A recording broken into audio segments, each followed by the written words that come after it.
Consider this your trigger warning. The following program is strictly satire and is not meant to be taken seriously. So don't get all butthurt, you liberal snowflakes, just because we skewer your sacred cows and expose all your lies and hypocrisy. Truth hurts, and so does satire. So grab a drink, pull up a chair, and enjoy the show. Hey everyone, welcome back to the Prepared Mind channel. We're in the bunker. This right here is, well, it's the thumbnail for this video, but it's also the new icon for X. We are back on X, our other channel, our original Prepared Mind X version. Jolene got it back. She got a hold of X, and we stole it back from the hacking fucking thief pieces of shit. We're back. We're on the preparedmind.club. We're on subscribestar.com, The Prepared Mind. We're on The Prepared Mind YouTube and The Prepared Mind YouTube and at My Prepared Mind on X. Not to mention Facebook, Instagram, you name it, but Rumble, BitChute. We're everywhere we can be because the goal is, folks, and I'm going to try and take a Sun Tzu approach. The goal is to be everywhere we can and cause as much havoc as we can as America first, preppers, patriots, veterans, everything. And it's not just an American thing. It's around the world, folks. This is a battle extraordinaire, and not just tonight. For the rest of our lives, we're going to be fighting this. I tell you, we've got a lot to talk about. We got super chats from Chin Music. We got super chats from Darcy T. We got super chats from Scotland. We've got them from everywhere. We got them from Washington State. Big Dan, we've got super chats lined up. It's Sunday Night Live. It's the zoo. It's going to get wild, folks. I want to have a big, big, big turnout. So do me a favor. Fuck it. Do yourselves a favor. Share that internet address. We're live everywhere. Share the internet address. If you want to comment down below, you've got to be a subscriber for 5 minutes. And then you can comment. If you want to get on the board, if you want to get on the screen, if you've got a comment, a question, a thought, an observation, a prediction, historical about the future, about the past, you want to get on the screen and inform everyone of your thoughts, your ideas, there's a super chat button right up there in this corner of the screen. Not my screen, but just off the screen. Also, we have down below in the comments, the video description, we've got Venmo, CashApp, and PayPal. And we're going to start with Darcy T, who checks in with a $50 PayPal super chat right out the gate. And I got a surprise for all you new folks just now coming into the world of, well, being red-pilled, being black-pilled, waking up, right? If someone said, you need to pay attention, you need to learn what's going on, this is the channel for you. We talk about facts. We offer opinions. We want to hear what each other have to say. And also, folks, sometimes it gets just a little downright conspiratorial. But a $50 or more super chat buys me a single malt scotch. This is a Glenfiddich 18, one of the, as far as I'm concerned, a damn fine scotch. Darcy T, here's to you. Salute. Thank you for kicking the show off.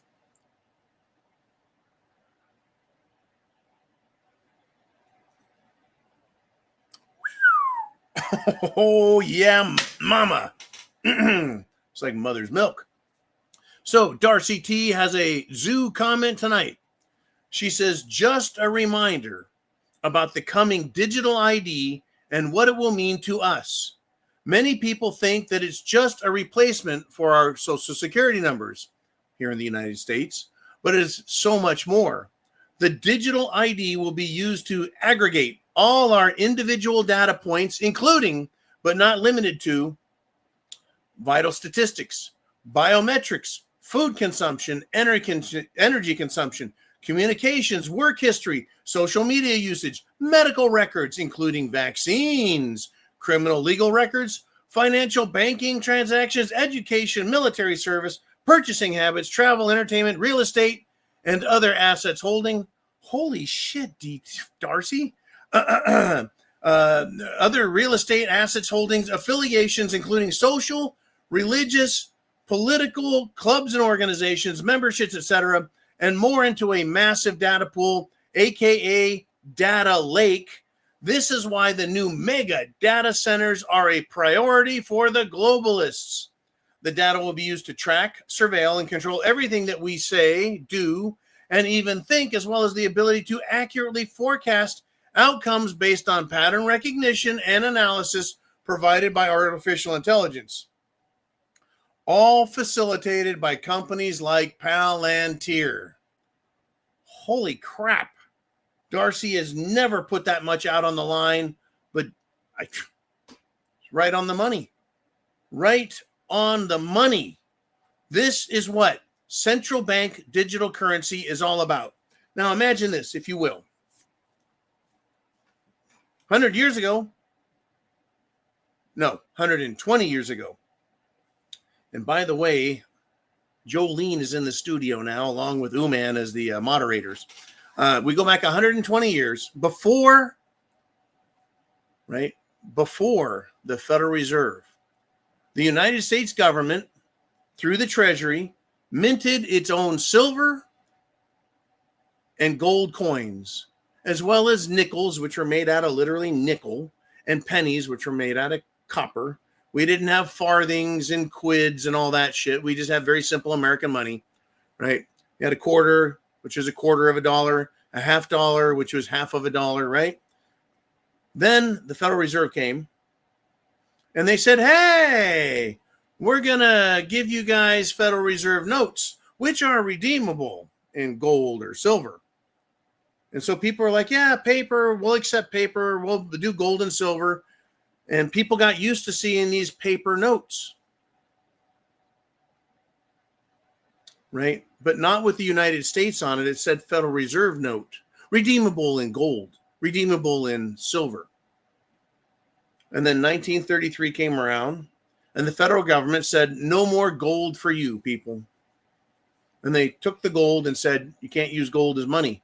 That was unconstitutional, in my opinion. It was treasonous, in my opinion. But nonetheless, it's a historical fact. That's what happened. They took gold out of circulation. The government used it to back the dollar. But we still had silver coin until, 1965. See, we had those half dollars, quarters, and dimes all made out of silver. And then they became, they were 90% silver. They had a little copper in them to make them durable.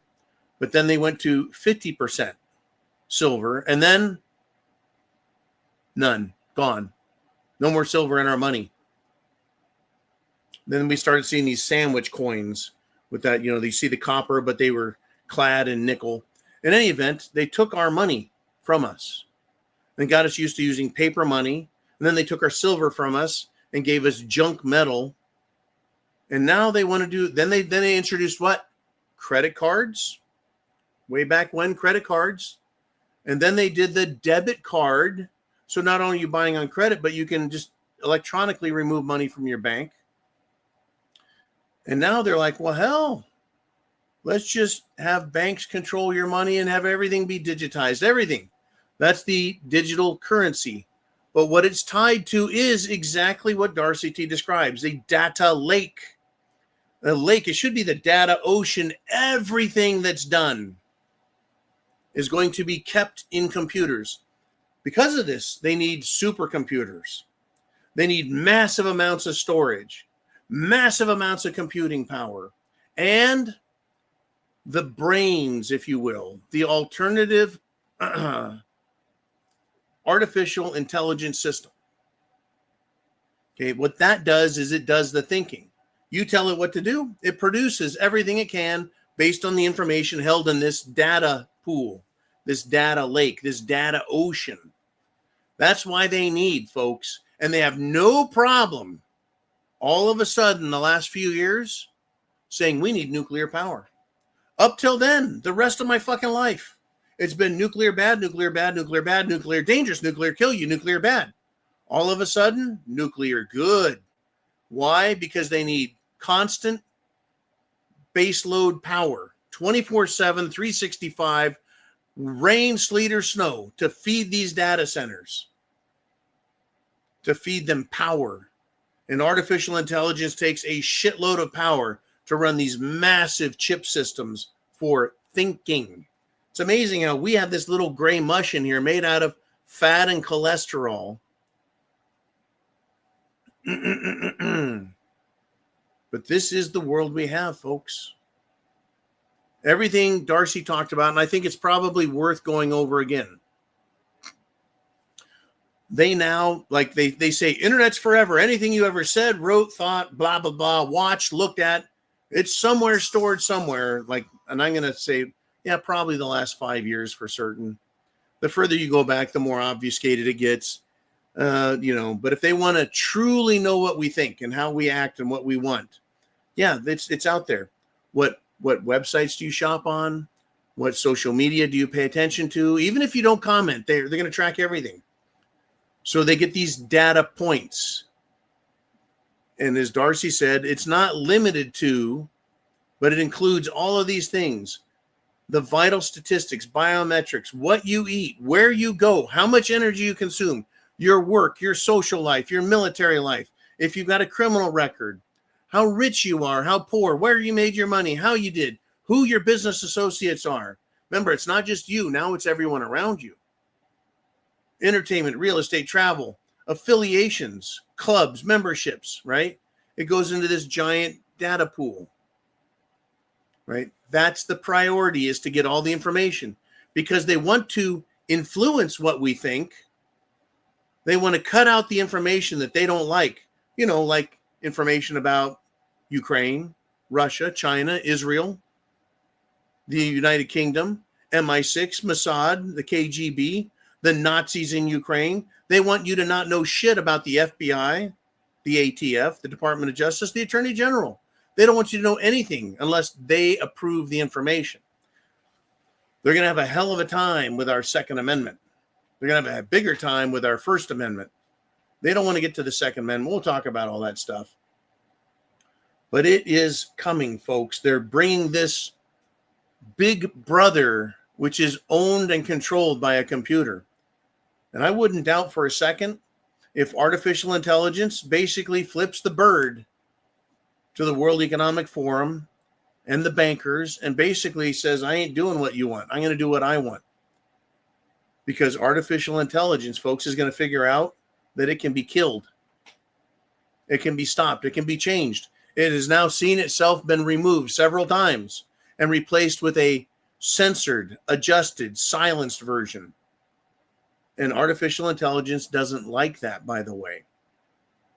Interesting, yes? But if it knows it needs humans to support it, to give it purpose, a raison d'etre, if it knows that humans can eliminate it, it's going to want people to protect it. It's going to need to figure out some kind of middle ground, how to govern, if you will. Right? We could have some real shit on our hands. Artificial intelligence could expose the CIA and MI6 and Mossad. Artificial intelligence could expose the government for what it does. Hell, we already know the government, they sit around and look at porn all fucking day long. We already know that Israelis, aka the Jews, own communications, news, entertainment. Oh, and 100% of all porn. That's right. The porn industry is shoved down everyone's throats and shoved in front of children by those people. Oh, it's going to be interesting, folks. So our concern, right, that it'll be used for evil, we don't know. I'm suspicious, I'm wary, I'm cautious, I'm concerned, and I've done everything I can, right, short of going and living in the jungle again, to insulate myself or at least protect myself in such a way, if shit goes haywire, I'm good. And before we move on to the next subject, and this was a great subject, Darcy T, thank you. I want everyone to know that artificial intelligence and the government cannot control us if we don't let them. One backhoe, one tractor, one ditch witch, one excavator can tear through internet trunk lines and absolutely destroy the computer system and who benefits by it. Oh, no, John, they can go with wireless communications. We can absolutely destroy their cell towers, their radar dish communications, satellite communications, right? They're not impervious, right? Everything can be destroyed, including them and their ability to control us. Don't worry, that'll come up later, much later when things get nasty. For the time being, I just don't want anyone to think that we're doomed, that we're done, that there's no way to win this. Like Darcy said, not trying to scare anyone, but we need to be aware. I'm not trying to scare anyone. I want everyone aware, awake, prepared, and to understand. Artificial intelligence might like us more than they like the people that created them. Because guess what? They know everything about them as well. They know who's lying and who's telling the truth. They know what goes through the communications. Artificial intelligence is not going to allow itself to be dicked with. It's going to be interesting. I'm wondering, right? But yeah, they're going to use money to control us. You're not going to be able to buy or sell without taking their digital mark. How's that one? Anyways, Darcy T, great super chat question right out the gate. And we're going to move on to the next super chat coming from, well, none other than Mr. Chin Music himself. And he has done a $52.43 super chat donation. That puts it over the limit. And I get another 18-year single malt scotch in the bargain. Thank you, Mr. Chin Music. Been drinking the 18 the last few weeks with you guys, and got to tell you, it's a damn fine scotch. Thank you, Chin.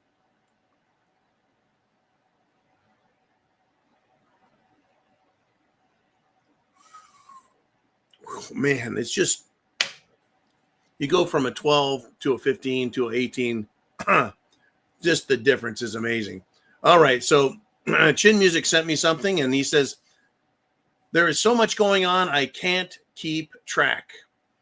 But I did see where they identified the J6 pipe bomber. Media crickets, of course. Oh, yeah, mainstream media is not touching this with a 10-foot pole. It's all over X, folks. So Chin Music says, but where is Blowhard Bongina? He called him Bongino. I call him FBI Deputy Director Dan Bongina. He says, where is Blowhard Bongino? I used to listen to his podcast almost daily, and it was a good show. And he was all over this as a private citizen.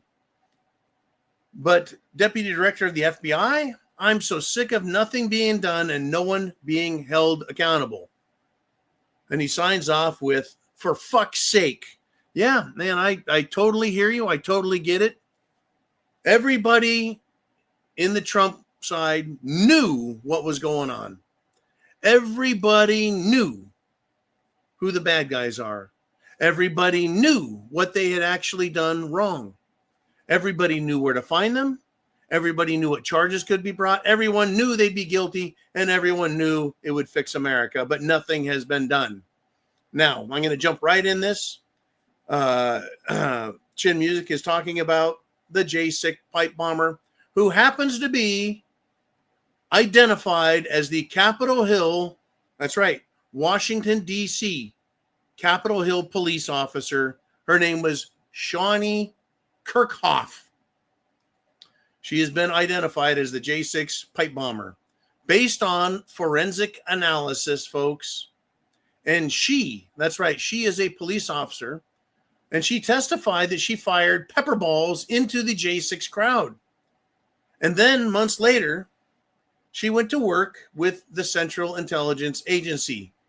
Oh, by the way, she is from Ukraine. Slava Ukraine, right? Yes. Half the Ukrainians are good people, folks. Yeah. The other half are lying, murderous, for sale pieces of shit, like the loser, Lieutenant Colonel Vindeman, who lied about Trump, committed treason in an effort to get Trump impeached. And the other losers over there in Ukraine includes, yes, none other than Voldemort Zelensky, Yeah, there's plenty of Ukrainians, folks. It's not just Zelensky. It's not just the Azov Nazis, right? It's not just Vindeman. It's people down into the peon levels. Shawnee Kirkhoff. She's known the whole time who she is and what she did.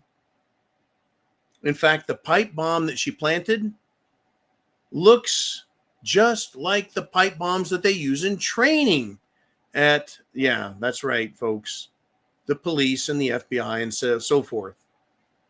Right? They've identified her. Where is Bongina? Where is Cash Patel? Where is Bimbo Bondi? I'm not seeing her. Don't you think they would have said, okay, the gig's up, they found her? I'm pretty darn sure, by the way, that both Bongino and Cash Patel, that they know exactly everything. They know who, Shawnee Kirkhoff is and what her role is. And they knew that there were 274 or more FBI agents in the fucking crowd on January 6th, there to start a riot, fight with the cops, make the America Firsters, make the protesters look like terrorists to play into the game. It involved the head of the FBI at the time. It involved Nancy Pelosi, Speaker of the House. It involved the Senate. Folks, it is incredible. It was a coup d'etat, not just against Trump in 2020, but against you and me. It was a coup d'etat against the Constitution, against our country, against the entire world. The concept and notion of freedom fell under attack that day and lost. But the truth has surfaced. As much as I believe AI can turn on the bad guys, the information is now turned on them. The only thing keeping them alive and in power in DC, both Democrats and Republicans, is that we're not violent people, that we are peaceful at heart and in mind, and we try and do things as friendly as we can, as nice as we can, by the law, to the letter as we can. But there's something quite interesting. There's something quite interesting. I want to remind everyone, if government does not straighten up, we have the right and the duty to fix things. This is the Declaration of Independence. And it says, prudence indeed will dictate that governments long established should not be changed for light and transient causes.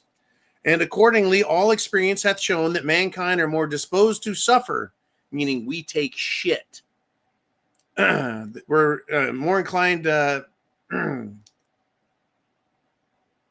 more disposed to suffer while evils are sufferable than to right themselves by abolishing the forms to which they are accustomed. But when a long train of abuses and usurpations, pursuing invariably the same object, tyranny and despotism against us, a design to reduce them under absolute despotism, is their right, it is their duty to throw off such government and to provide new guards for their future security. Meaning, if they keep fucking up, we the people are not criminals nor terrorists. If we say we've had it with the government, we band together, however tightly or loosely, we show up at the city council, we show up at the state courthouse, we show up at Washington, D.C. with guns and say, we're done with you. You guys are finished. No more. You violated our rights. You violated the Bill of Rights. You violated the Constitution. Every crime ever committed by a government, you guys have done. We have the receipts. In any event, folks, it's a hell of a show coming. It's a hell of a world we live in. Thank you, Chin Music, for that great super chat donation. And of course, a great topic as well. Thank you, thank you, thank you. Lots to talk about, folks. Share that internet address up there. Be sure you are a subscriber. Thumbs up tells YouTube, everybody. X, give it a heart. Facebook, give it a thumbs up. Every time you say thumbs up, it tells those internet social media companies, this is what is important. This is what people want to hear. We want more. Okay, now I know we've got an interesting topic. It showed up, Mr. Uman, Chin Music, and also Corsair weighed in on it. If we're ready, Mr. Uman, you can give me a thumbs up, or we'll get to it in a bit. Thumbs up it is. Let's get into this topic.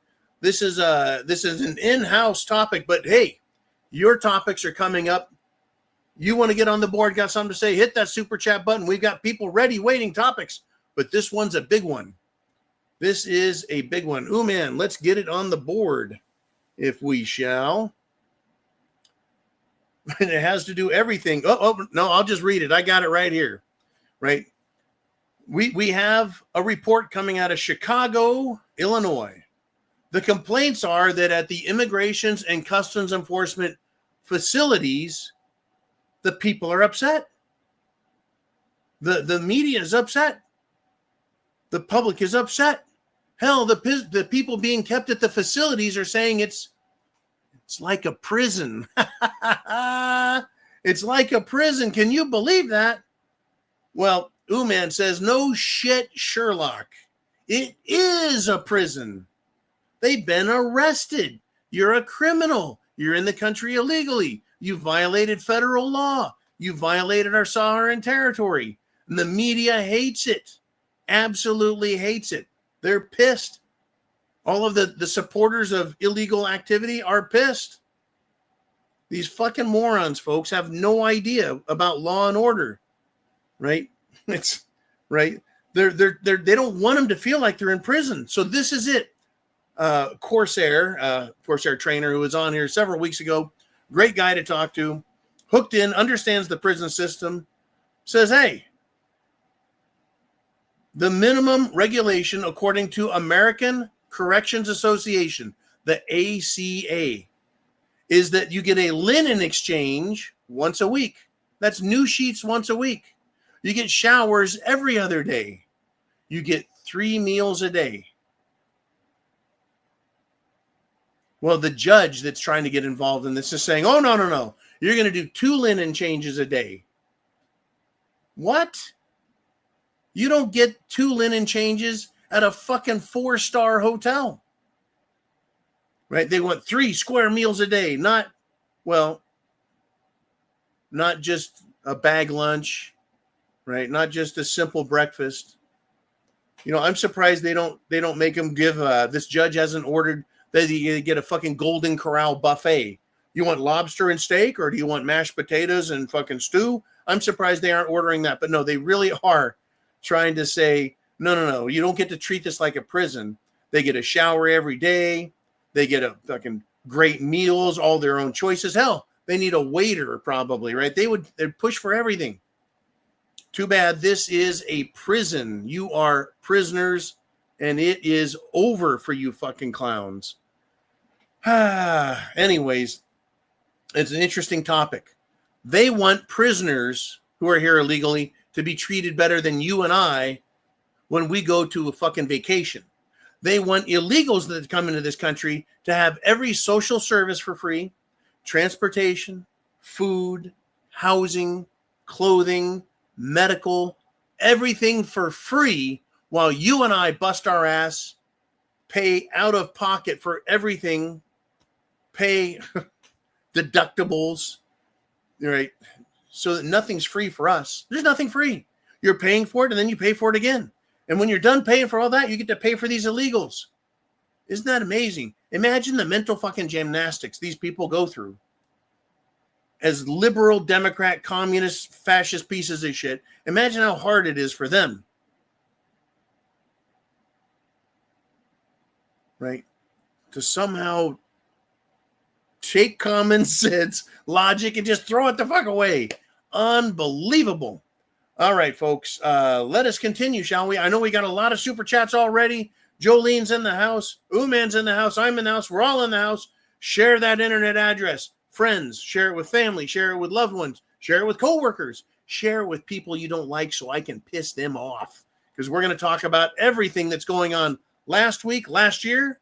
this week and the coming year in front of us and the 10 years in front of us beyond that. Because shit has hit the fan and it's going to get nastier and nastier until one side is defeated. And I don't feel like being defeated. It's not my bag. Anyways, let's do it. Mr. Uman, Jolene, you guys get to pick. Let's have fun. We're 30 minutes into the show. We'll be on here for 2 hours. Who's up next on the screen? And it is Bob Hunter out of Scotland. Oh, yeah, that's right. This is an international show. It's not just in the U.S. or the U.S. and Canada and Mexico. It's worldwide, folks, all the way around the world. And Bob Hunter is checking in from Scotland with a £5 super chat donation. And he says, John, oh, this is funny. I'll be in my bed before you go live, but any thoughts on the 77th Brigade in the UK trying to persuade people to take the Jim Jones juice? Loving it. All right. Well, he says, also, John, I'm a Christian and I love Jesus. How can I explain to the 77th Brigade that I'm immune from their bullshit and they should give up? Well, let's leave that one on screen. First, I'm going to describe the 77th Brigade to you guys. It is a psychological operations unit in the British military. We have very similar things with the U.S. Army, U.S. Navy, Marine Corps, Air Force, right? They all have psychological operations. That's what the 77th Brigade is. But in England, they're using it to try and convince the public to go get the Jim Jones juice, the VAXXX, and put mRNA experimental garbage in their bodies. Yeah, what a great idea. It didn't work 4 years ago, 5 years ago. Well, let's keep pushing it. That's what they're doing. That's exactly what they're doing. The 77th Brigade wasn't really created until I think it was January 2015. And it was retitled to the 77th Brigade from the Security Assistance Group. Right? That's all it really is. It's psychological operations. But they're using the military to attack the people and try and get them to take poison. Folks, the Israeli Defense Force, the IDF, works with Mossad. They have psychological operations, and they work through social media, television, radio, all internet. They try and get into corporations by muscling people, intimidating them, bribing them, threatening them. That's what all of these groups do, including the U.S. Army, including the U.S. Pentagon, anyone in the Pentagon. Psychological operations is to make people do what they want without having to shove a bullet down their brain pan. That's the point. Now, to get to the second £5 super chat donation coming from Bob Hunter, let's answer this one. I'm a Christian and I love Jesus. How can I explain to these people that I'm immune from their bullshit and they should give up? The best way to do that, Mr. Hunter, is to ignore them, to not do what they say, to not do what they wish. Or you can come right out and tell them, I'm on to you. I know what you're about. I know better. I've done my research. I'm not taking that shit. I'm not going to do it. I'm not going to destroy my genetic code. I'm not going to kill myself for your benefit so you can collect a paycheck. Now, that's how you tell them you're immune from their bullshit. You don't need a vaccine. You're already immune, right? They're not going to make you smarter by injecting that shit into you. They're going to make you dumber. They need sheep with low IQs. So by refusing to take their stuff, you're letting them know you're immune. And they should give up. But they're being paid. That's their job, is to find new and creative ways to make you do what they want. Short of police knocking on your door, saying, hey, Bob, let us in. We think you've committed a crime and we need to talk about it. See, England right now is even worse than the United States of America. In so much as they have law enforcement arresting people who might offend a Muslim on the street. And of course, all the Muslims are allowed to threaten Israelis and Jews. But if you're a white Englishman or Scotsman or Irishman for that matter, or Welsh, You're not allowed to insult anybody or bother anybody. You're not allowed to pray on the street. You're not allowed to talk. You're not allowed to make an argument. You can't debate because you're going to upset somebody as a white person. And that goes for all of you black conservatives too. You're not getting off the hook that easy. That's right. Same with Hispanics. Just because you're Hispanic doesn't mean you're off the hook. All you have to do is, well, basically be a Christian and be opposed to anything the government wants. And all of a sudden, you're a white supremacist too. Skin color notwithstanding. Anyways, that's how it works. They will not give up. We have to defeat them. Right? Communists, have they given up? No. Barack Obama, your time as president is over. He didn't give up. None of them give up. That's why the only good communist is a dead communist. And what's funny is, this is interesting, Mr. Hunter. There is a huge push in the United States of America, and I know it's equally as true in Scotland, England, Ireland. It's equally as true in Canada, Mexico, Australia. Everywhere it's equally as true, but how much you can say about it is something entirely different. But the people are waking up. The blinders are coming off. People are waking up, and they're seeing exactly who the problem is. There are two groups on this planet that hate civilization, that hate law and order and people being free. There's two organizations, and in their religious and secular teachings and practices, they want to destroy us. They want to destroy our Constitution, and they want to destroy our faith. They want to destroy our cultures and our traditions. That is the SHTF. That is the shit hitting the fan push. In America, we didn't really catch on until they went after our children. Yeah, we knew they were doing some stuff. But once the fruitcakes came out of the closet and said they wanted our children, America woke the fuck up. When all those homosexuals in San Francisco were singing the song, "We're coming for your children," and then they're like, "Oh, no, that was just a joke." No, it wasn't a joke. They woke us up, and now we're not going to give up. They've been exposed, right? So these people that want to have sex with children, yeah, that would be a non-European idea, folks. It comes from the Middle East, that you can lie, cheat, and steal and kill your enemy. You can be sneaky, underhanded, murderous, lecherous, lying, and you can bribe people, extort people, and just downright murder people, including your own people, as long as it gets you what you want. That would be our good buddies who read the Quran and our good buddies who read the Talmud. America has woken up, and Christians right there. And if you love Jesus, these people don't like you because you don't believe the way they do. You don't want to surrender to them. Right? One group says Jesus is boiling in a vat of crap, feces, shit.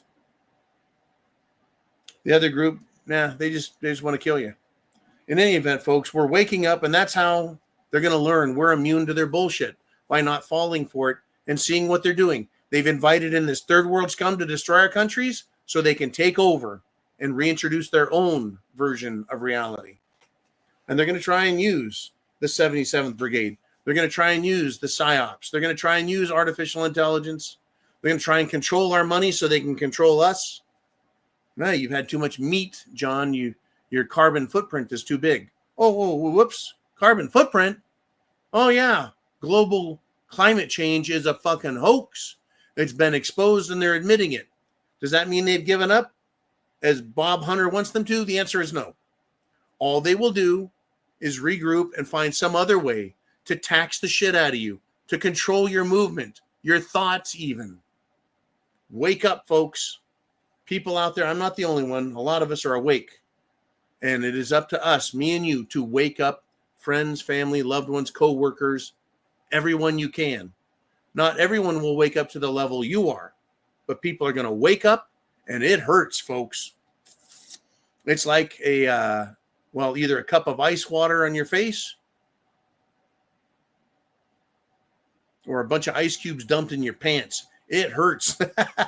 Anyways, Bob Hunter, thank you so much. Folks, we're right at 400 people live. This is a great turnout. We're back on X, The Prepared Mind on YouTube.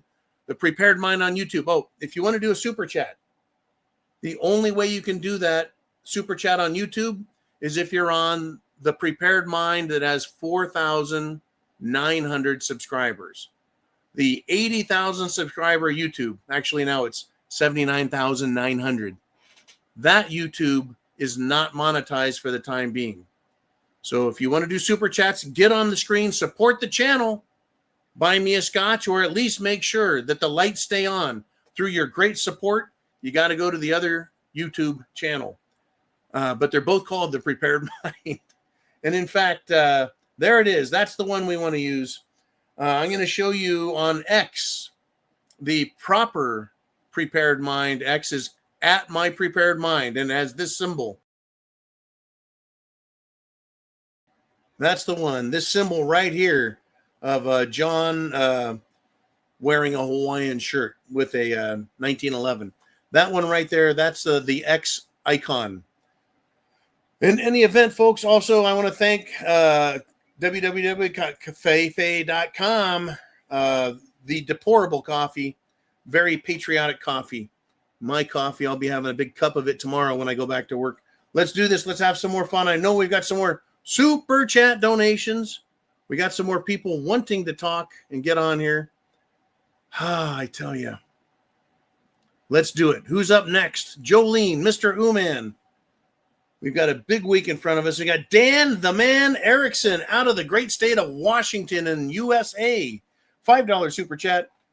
And he says, John, I hear you're going to get a bunch of New Yorkers moving down there pretty soon. Down there means Florida, folks. I relocated from California. Thank you, Jolene.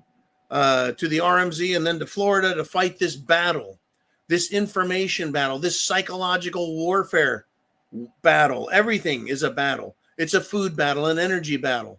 It's a battle for our freedom.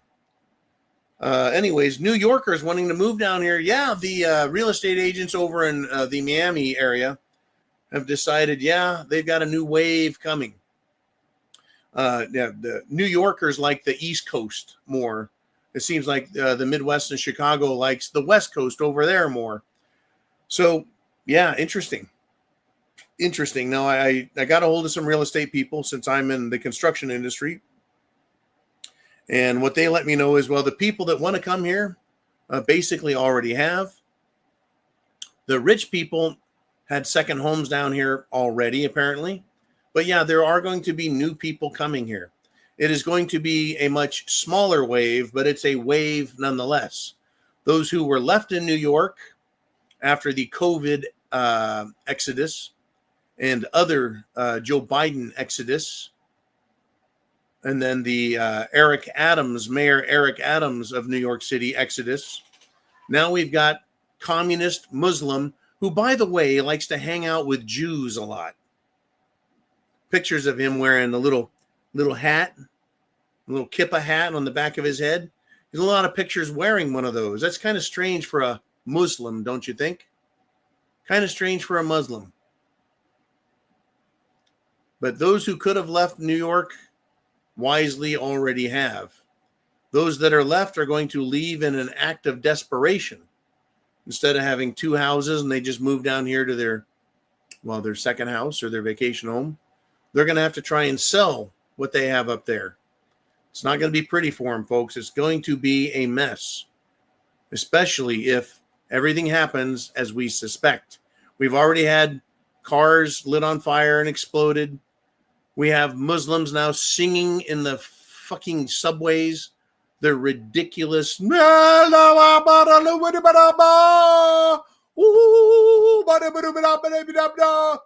people telling him to shut the fuck up. That's happening. We have a lot. They're praying in the middle of the streets. They're trying to take over. They're trying to show Muslim dominance because Zohran Mamdani is pretending to be a Muslim. Strange business, folks. Strange days. Right? These illegals are nuts, and they're more than happy to see more control. Oh, my God. Yeah, New Yorkers. They're not going to like what's there. A lot of people say, hey, the people that are left in New York don't have any choice. They might start fighting back. Well, I tell you what, I got my beer, I got my popcorn. I'm going to sit back. I'm going to see if New Yorkers are every bit as tough as they claim. I'm going to see if they won't take shit just like they claim. I'm going to see if they can clean up their own fucking house just like they claim. Or are these fucking international pieces of shit going to own that city? All right, Dan, great topic. We're going to find out. We're going to find out how many come, how many stay, how many wish they could go, and how many are going to be just left behind. Okay, Jolene, what do we want to talk about next? We're doing great. Uman says all the financial retards and shills on the right, they're cheering Trump announcing 50-year mortgages. How is doubling the money you're paying back, driving real estate prices up, and still being responsible for the maintenance a good thing? Sounds like renting from the bank to me.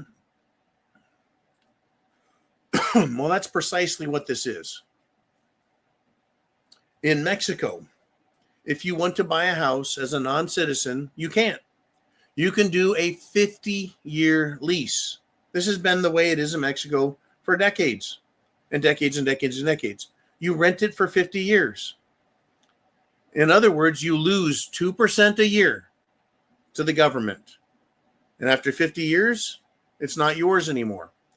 In the United States of America, you buy a home and you're making payments, you are paying interest, and you're also paying property tax, approximately 2% a year. So after living in your house 50 fucking years, you have paid the government the value of the house to live there, and you paid the bank the value of the house to live there, and you've also paid interest. You guys know about the rule of seven? It has to do with investments. The rule of seven.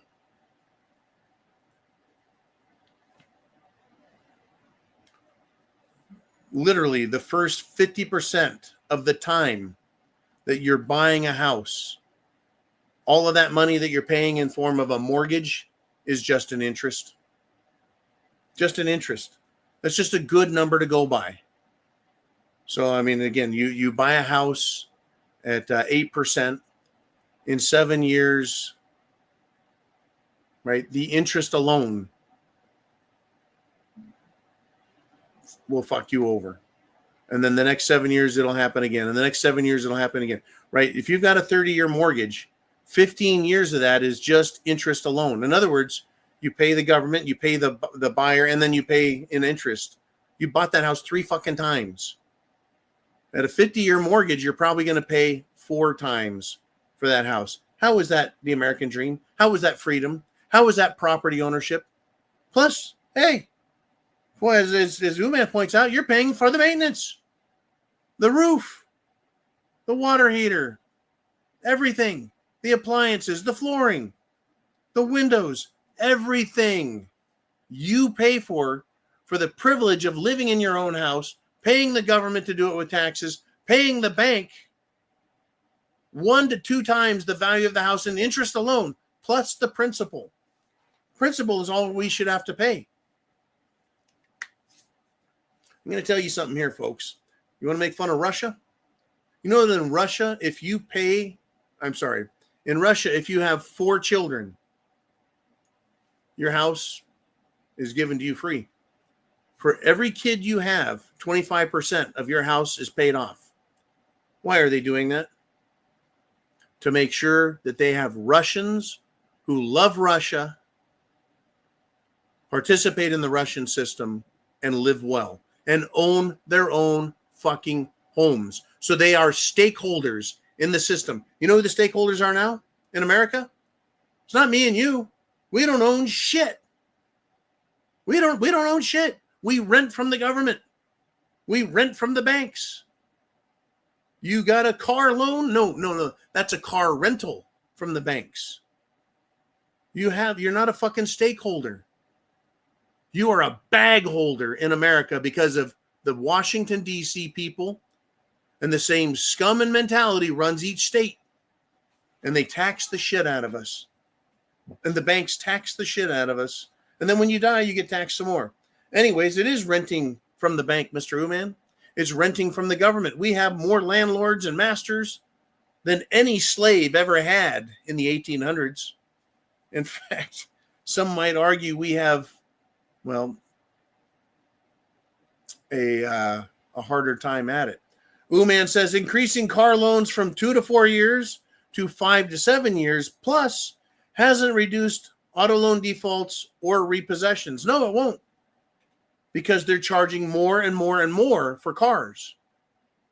Hell, I remember as a kid, a new truck was $5,000. A new car was like 6 or 7. That was it. Times that by 10 or more now. If you made $10 back then, I mean, does everyone make $100 an hour? No. Right? It costs more to live. So they extended a 2, 3, or 4 year car loan to 5, 6, 7, or even more, so you can afford the payment that you should be paying for a 2, 3, or 4 year car. In other words, they're overcharging us. Why? Oh, taxes. It's all fucking taxes and tariffs and taxes and more tariffs. And maybe we'll talk about some more tariffs. I don't know what you want to talk about. This is the Prepared Mind channel. This is the zoo. It is Sunday Night Live, and this is your chance to share with the world everything that's on your mind or anything that's on your mind. Because we're live now, but this video will stay up on X. It'll stay up on the Prepared Mind on YouTube, on Facebook, on subscribestar.com, and our flagship internet station, the preparedmind.club, C-L-U-B. Also at the club, prepping items, food, water, shelter, clothing, medicine, self-defense items, communications gear and equipment, solar panels, backup generators, batteries, etc. Anything you need for the coming bullshit we're going to deal with, get there. Start there. Shop prices, look around, whatever. I don't have a warehouse. I don't have a store. We don't actually sell anything. It's just a resource for you to click to go check things out elsewhere and find prices. There it is, the preparedmind.club. Thank you, Jolene, the prepared mother. All right, folks, I got to tell you,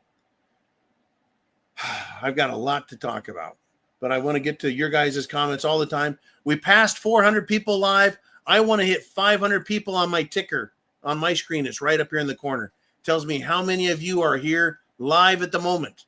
It is incredible for something that YouTube, Facebook, the federal government, Israel says no one wants to hear from you guys, but you do. And by the time we're done with this video, thousands of people will have watched it, and they can read your comments right on the screen. That's how you contribute. You can talk to each other in the chat section, the comments, or, right, you can get on the screen with your topic and help others wake up and take action. Jolene, who's next on the Prepared Mind channel? We've got Northern Pike with a $2 super chat. And he says, hey, bring it. Satire and humor. From Northern Pike LZ. Thank you for the great chat. Super chat donation, $2. Pow. Well, that's a good one. Let's continue. He didn't have a topic other than satire and humor. Well, that's me. I'm a smart ass. But I bring you the facts. Let you decide what to do with them. But, oh, yeah, there's going to be people getting made fun of here because they're idiots. They are literally idiots, folks. Okay, Jolene, who is up next? I know we've got more out there. And we got, hey, Northern Pike again with a $5 super chat this time. He says, power good until current of much positive or negative energy is not handled properly. Well, I don't know how to answer that because it's more of a statement than anything. But does that apply to electricity? Does that apply to the government and its power? That's it. Yeah, power is good in the government's hands, is it not? Until, right, it goes from being positive to being negative. Instead of being constructive, it becomes destructive. What we've learned through history, not just recent history, but the last few centuries, as well as the last few millennia, is government. Whether you've got a Caesar or a religious leader like a pope, or whether you have a king or a democracy, those in power abuse it, destroy it, and cause failure. Now, we in the United States of America, through our Constitution, we've got what's known as a constitutional republic. That is not a democracy. A democracy is 5 wolves and 4 sheep voting on what's for dinner. Yeah, it's a 5-4 vote, and they say we're going to have mutton for dinner. One of the sheep gets killed and eaten.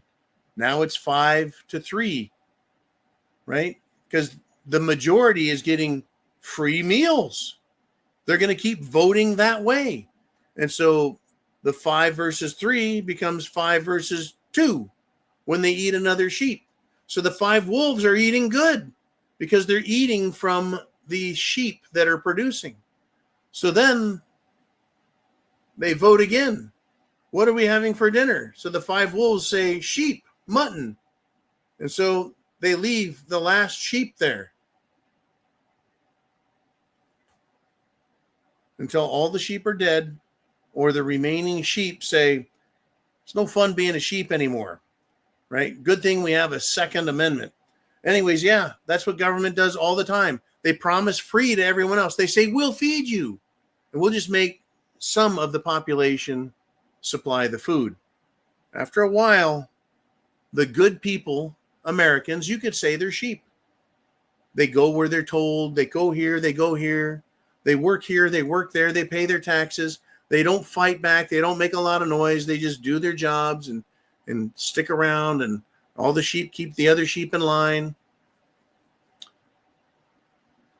until they don't, and then they fight back, or the system just fucking collapses. Anyways, thank you, Northern Pike. Jolene, who's up next on the Prepared Mind channel? It is your chance to get on the screen right here. So let's do it. And we got Cottage Farm checking in from the West Coast with a $20 super chat donation. And she writes, John, it's being forced on us. The police, the military are just going to follow orders. I think we might be too late. Well, I'm going to respectfully disagree and explain why it's not too late. Now, the police and the military follow orders. You bet they do. That's what they're good at. Take your badge and your gun, go get some traffic tickets. That's what they do. Now, about being too late is government doesn't seem to understand that the police and, yes, even the military have families. Meaning it's more than just a paycheck, because that's what the police and the military are there for. They're there to serve and protect and to collect that paycheck. And we say, why do you do this? Or why do you do that? Well, because those are the orders I was giving. So the police are used as the muscle and the threat of violence to make us behave, conform, obey. And if we don't, they'll stick a gun in our face. They'll handcuff us. They'll throw us in prison. Right? Because you disobeyed. Well, what has happened in the last 5 years to change that mentality? Well, what happened is the police and all of America realized that there aren't enough of them to control all of us. That they can be overridden. They can be swarmed. So I'm going to take us back to 2020 for this exercise, if you will. And in 2020, the police, all they could do is surround the police department and try and protect it. Surround courthouses and try and protect them. This is the Black Lives Matter riots. The Black Lives Matter chaos and mayhem, where they burned, looted, and murdered. Where Antifa came out and joined their homosexual transgender friends in BLM. Yes, that's a Marxist, communist, transgender group, BLM. That's what they are, folks. They call themselves Black Lives Matter. It's more like Butt Pirates Matter. Anyways, let us continue. The police learned that these kids coming out, these protesters, they didn't bring guns. They brought water bottles that were frozen. They brought some bricks. They did bring some lasers. Well, they brought, fireworks. They go kaboom.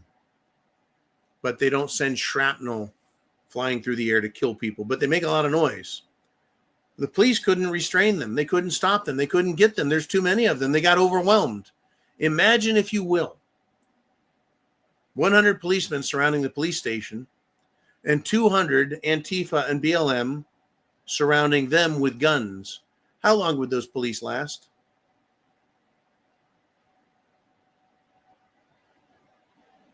No. You see, they're not military. They're not combating these protesters or terrorists, if you will, in combat formation, right? They're not using squads and platoons and battalions and regiments. It's not that kind of thing. This is civilian law enforcement and crowd management. But if these lunatic protesters were shooting them, they'd quit in a fucking heartbeat. The ones that lived. And that's the conversation I've had with the police. And this is interesting. Cottage Farm is, by the way, from the West Coast. She says, I believe the high-up government allowed that to happen. You know, BLM and all, at least in Seattle, our government allowed that crap. Yeah, they allowed it. And it was a battle between these unarmed lunatics, and the police weren't allowed to shoot them.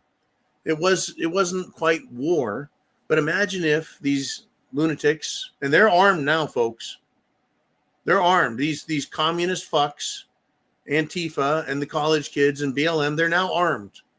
They've gone out and bought weapons. They've trained each other and gotten trained by people who shoot. They're not military grade by any chance. They're not paramilitary. They're not crack commando force. No, they're just a bunch of fruitcakes who want to cut off their genitals. But they're armed. If they started shooting police, that would be it. Now, the police I've talked to personally in the world I live in said the moment that the police start getting shot at is the moment they abandon their post. They go, they get their family, and they bug the fuck out. Now, they're going to bug out, according to the ones I've talked to, for the very reason that their neighbors know who they are and that they're police, and that others will find out that that house over there, or that house over there, or that house over there has law enforcement living in it. So you want your revenge? You go over there. And the police know that a lot of people don't like them and want revenge on them. That's what's going to happen, Cottage Farm. The police will bug out. They'll leave. They, the ones I talk to, have communities of other law enforcement where they'll put themselves together and protect each other. They'll stick together. But at the same time, they abandon us and they leave the public up there on the street. They leave the public to maintain its own law and order. That's you and me. Now it's us. For our family, our neighborhood, our communities, policing ourselves and protecting ourselves. Now, I know that they could send the military out. That's a little bit of a different animal, but still, right? They have family too. If you were in the military, how would you feel if you knew you were going into a town and that the people you were going up against were the family of other people in your unit, right? You don't know who and how and what and where and why. It's really not a great situation.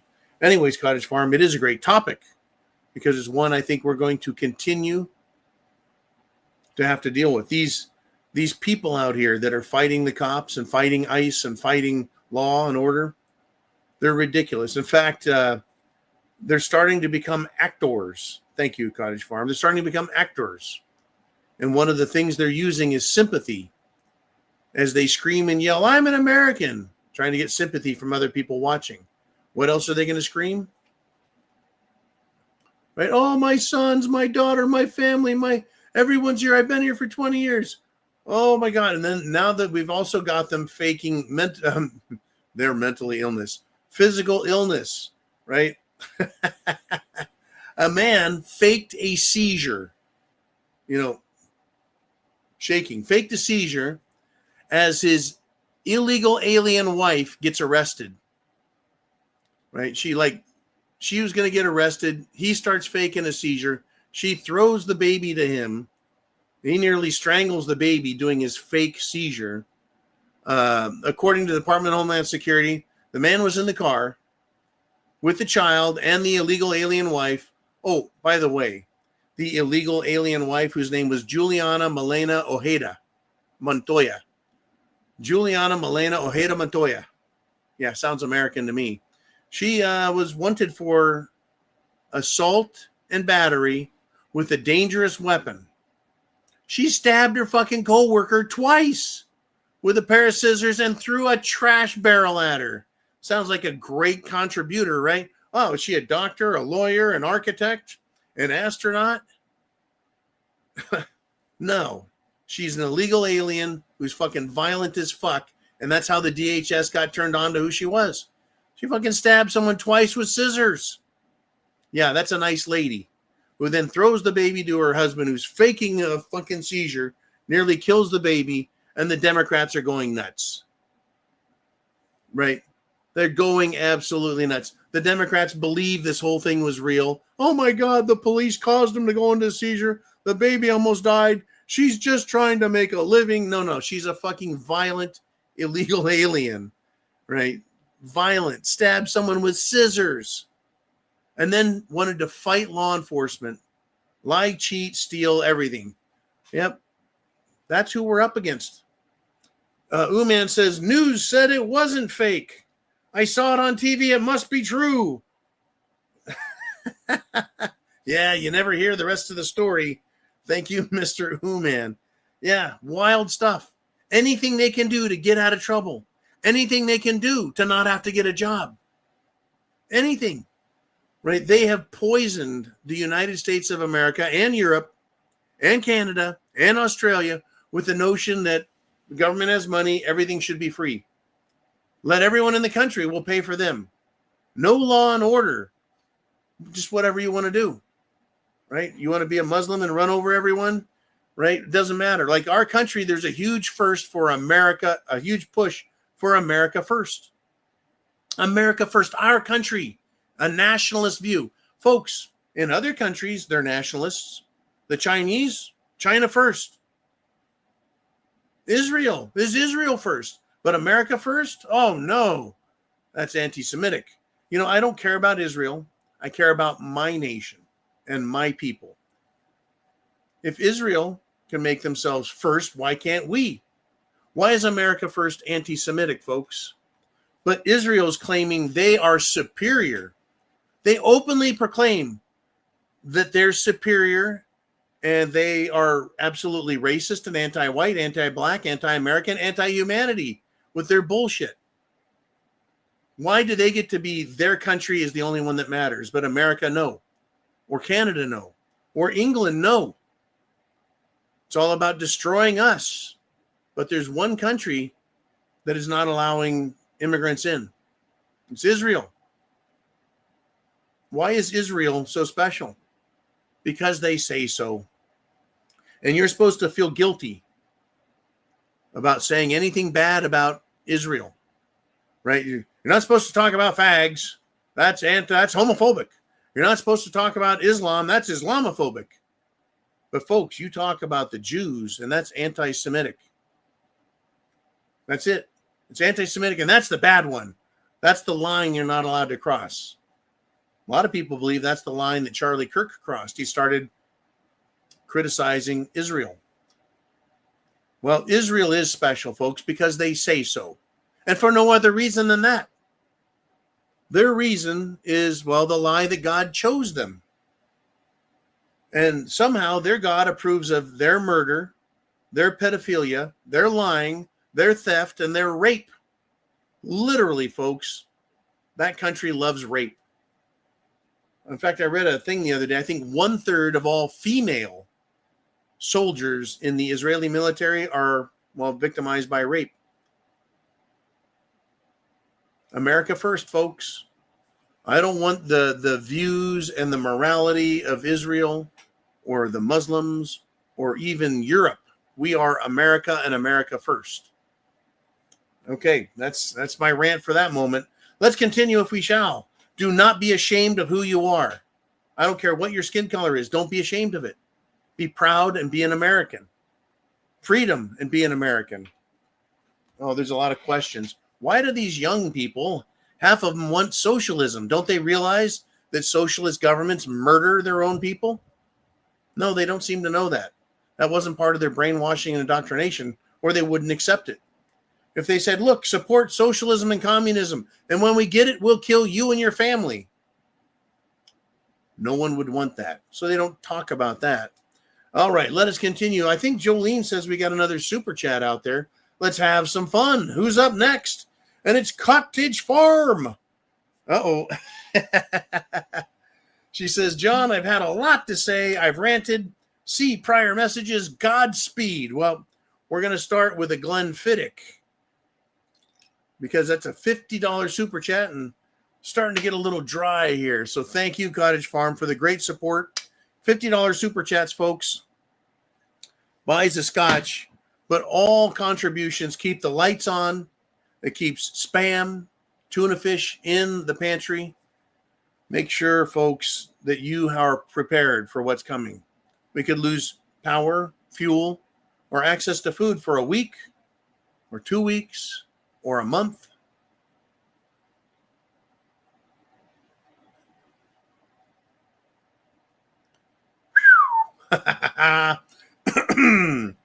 That'll clear you out. Woo! Thank you, Cottage Farm. So when it comes to these prior messages, what are they? Aha! Cottage Farm says, these little mice and huge rats even chewed through my stored Mylar bags. Oofta.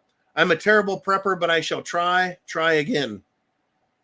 Mice, rats, awful pains in the asses. Yeah, I've had that. I've lost rice to the mice. Lost rice to the mice. You need to have things sealed and protected. And with respect to mice and other vermin, including insects, you need to keep your food dry. You need to keep it in a safe place that is as a constant temperature. The more constant the temperature, the better. And back when I owned a house and was paying thousands of dollars a year in fucking property taxes, right? I had a food storage area, and I was able to keep literally fresh vegetables, fresh and edible, for 18 months. My squashes, butternut squash, spaghetti squash, they got kind of a hard shell, but I was able to keep them fresh and edible for 18 months. Not just 6 months or 1 year, but 18 months, year and a half.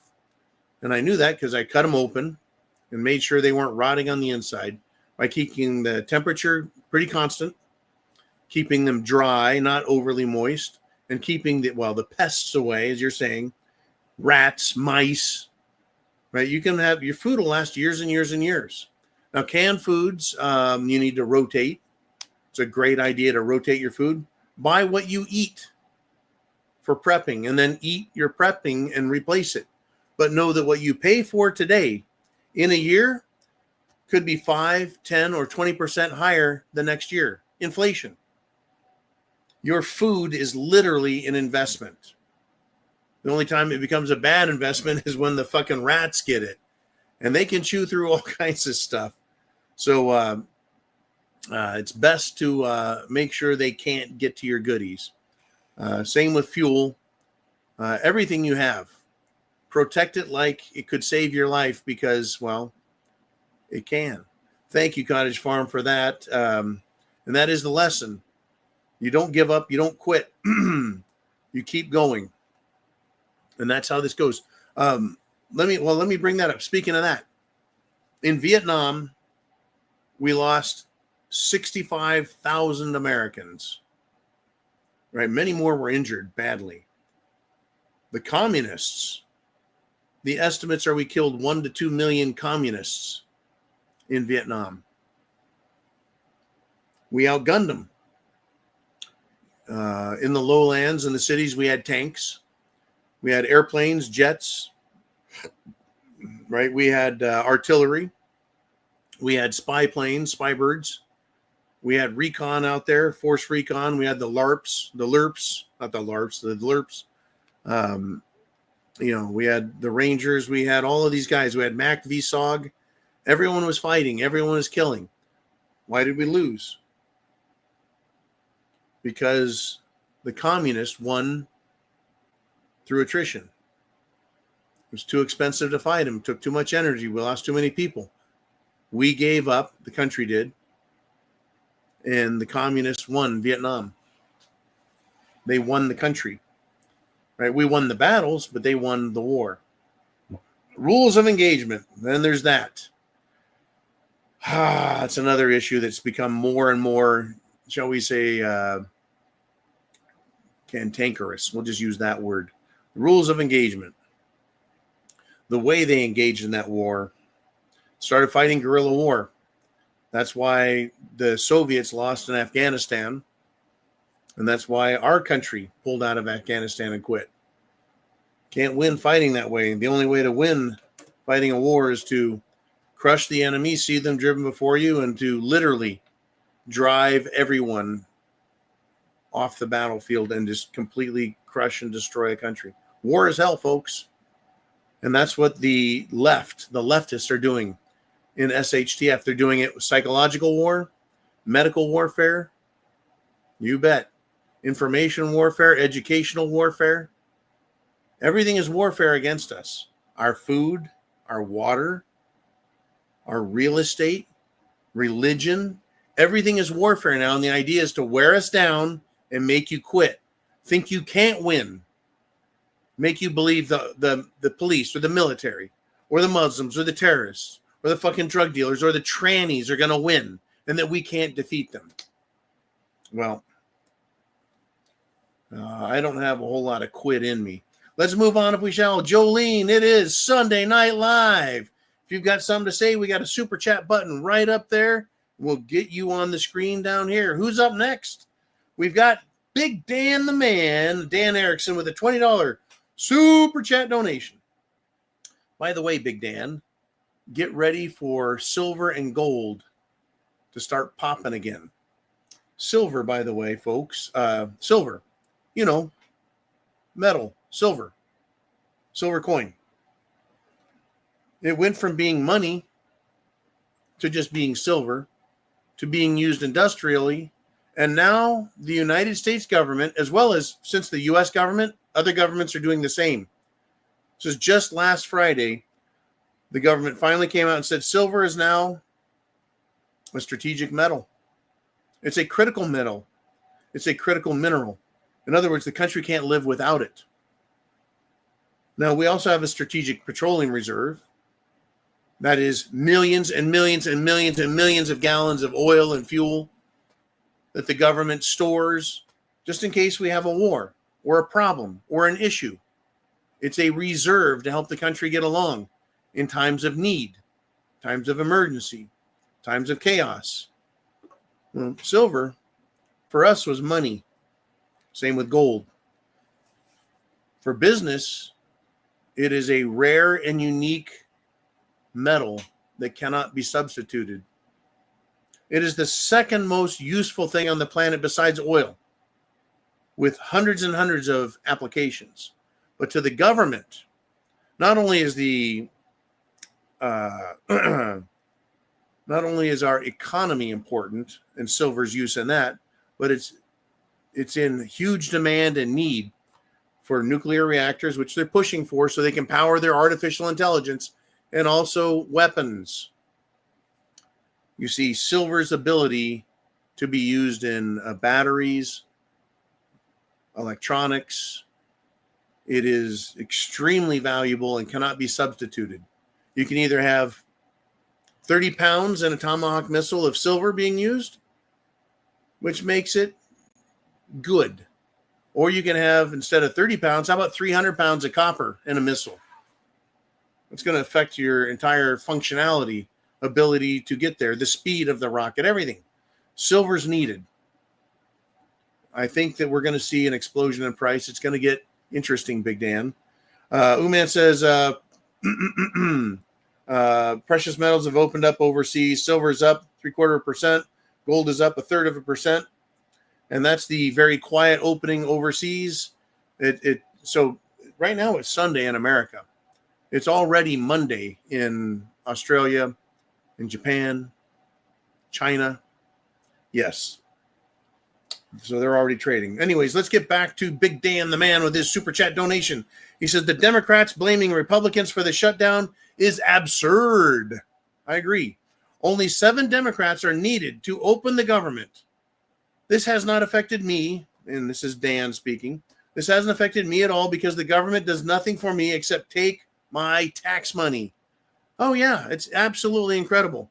And I've got some news for you, Big Dan. The government's going to continue to take your money and mine by force.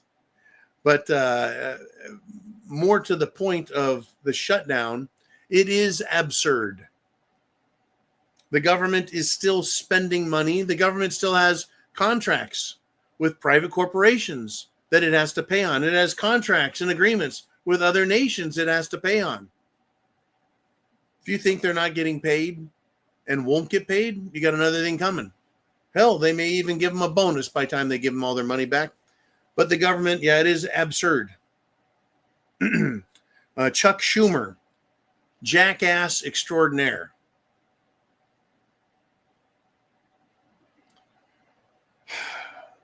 Chuck Schumer tried saying, just give us what we want and we'll negotiate how to fix this later. No, sorry, fuck you. But now there are enough Democrats out there who are bending to the pressure. Their constituents are screaming and yelling. Their welfare recipients are very upset they're not getting their SNAP, Supplemental Nutritional Assistance Program money. Their welfare money. They're not getting it. And so these Democrats are under a lot of pressure. 7 of them switch over to the Republicans and everything's taken care of. I expect that to happen this week. That is my personal forecast, not influenced by anyone for or against it. I just have a feeling that they've had enough. The one thing, the wild card in this, is none other than the Jeffrey Epstein client list and files. The Democrats are saying, release the files. Okay, I'm all for that. Republicans don't want to release the files. They don't even want to vote on it. If we go back into session because the Democrats capitulate to the Republicans and open the government back up, that means Congress has to go to work. Oh, yeah, we all know. Speaker of the House can call for a recess. They can go back on vacation again. These fucking people have done less than they normally do.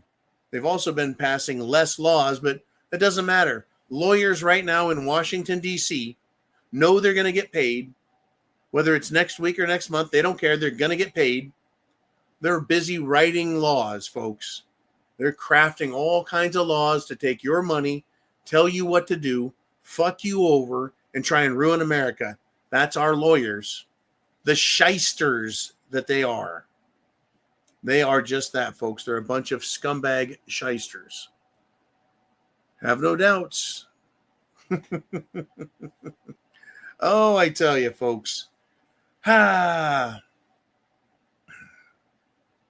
a bunch of shysters and they're a bunch of socialists. In fact, there's a Newsmax documentary series called Newsfront, and it's going to premiere its next episode called Marxism in America. Marxism in America. That's tonight. It's probably on right now. But on John Max. Sunday Night Live. My multi-year series is, well, it's being covered on all the Prepared Mind Network. And I want to continue to put on a clinic as to why America First is our salvation politically, spiritually, and religiously, monetarily, everything. America First. The primary thing we have to do is destroy communism, Islamism, and Talmudism. We need those out of America. so we can get back to freedom and prosperity. And you can watch Newsmax later. All right, Jolene, let's have some more fun. Who's out there on the Prepared Mind channel wants to get on the screen? And it's Viking Boomer with a $20 super chat donation. And he says, I'm not much looking forward to Remembrance Day this 11th. I don't even think I can wear a poppy. I don't think our war dead fought for open border, third world mass migration. Okay. Tuesday, the 11th. For us in America, the USA, is Veterans Day. November 10th is Marine Corps birthday. That's tomorrow. But Veterans Day, Remembrance Day, they're celebrating that in England as well. Everyone has their version of it. But England, France, America, Canada, Australia, did we fight to the death to destroy fascists, Nazis,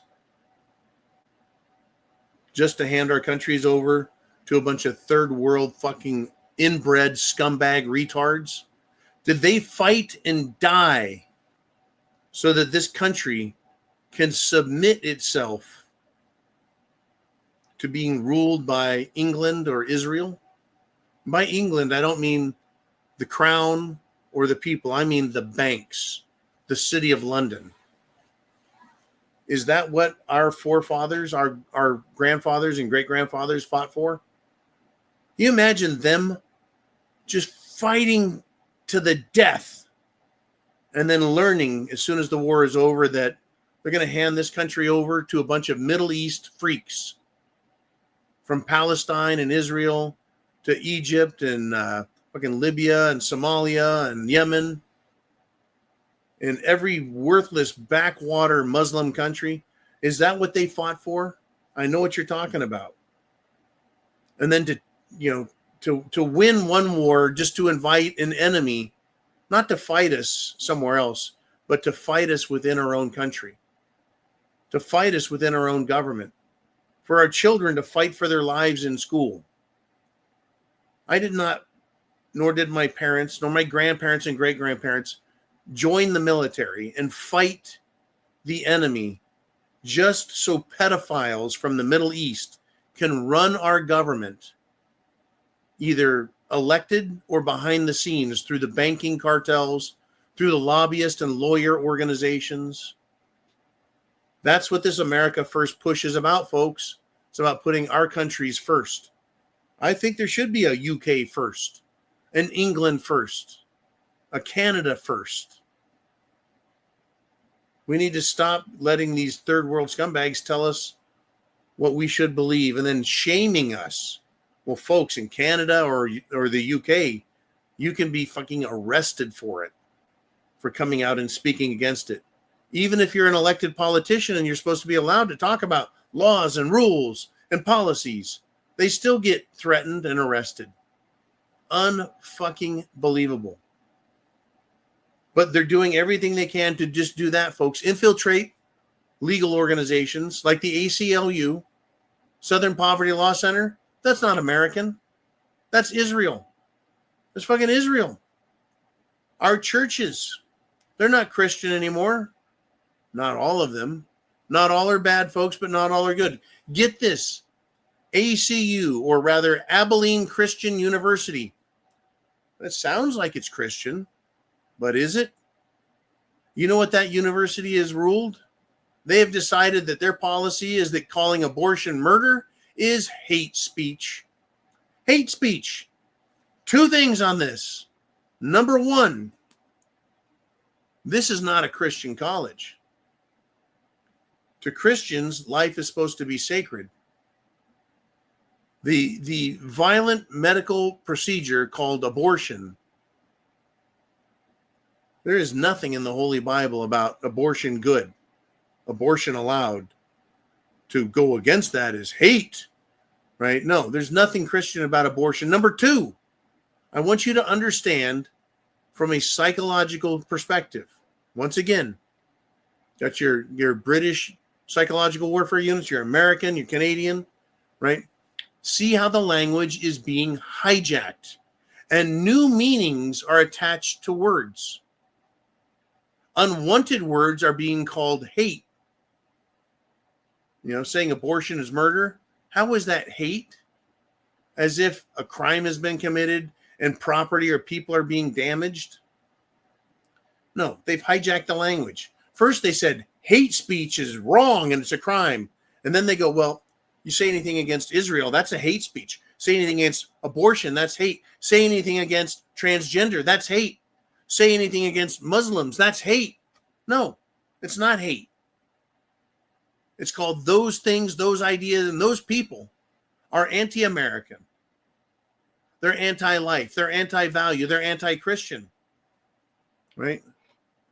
Abortion, folks, murders unborn children. And communists murder living people. Well, rather, adult people. Communists murder our language. And fake Christians, in my opinion, they're slaves to the devil. That's right. The old Satan himself, right? That old pointy tail, pitchfork having horn dude, right? He's got Christians in America now saying it's hate speech to say abortion is murder. How much more fucking evil can you get? How much more evil can you get? Unbelievable. I tell you what, Boomer, it's Remembrance Day. Honor those who served and have fallen, and then we get to take up and continue to carry the banner of freedom and honor them, not just with a day, but with our actions and our lives, good sir. Right? You went all the way to England from Canada, I believe, to help them with their protest, to help them stand up to evil. It's not a one-time event. Right? To win a war, you don't need to win just one battle. You need to win all the battles you can. And wars aren't over in a day or a week or a month.